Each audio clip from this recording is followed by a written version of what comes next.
Before we start today's video, if today is your first time here, don't forget to like, subscribe and be part of the family. So this is the Amasaman Interchange project. Yes, the last time I was here was a month ago and this place wasn't like this. Just a month, look at what they have done. If you've watched my previous video, you will know what I'm talking about.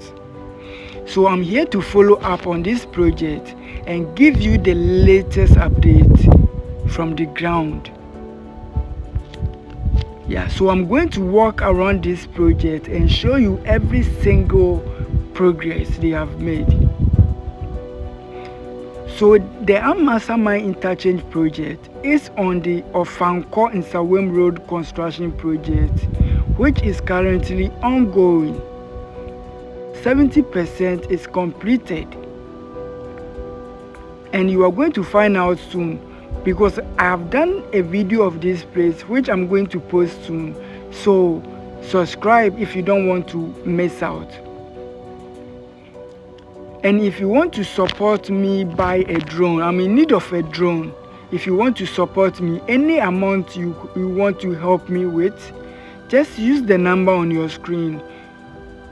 All you have to do is to WhatsApp me any information you need. I'll give it to you. If you have a project that you like me to do a video about, just comment down below and I'll be happy to do that for you.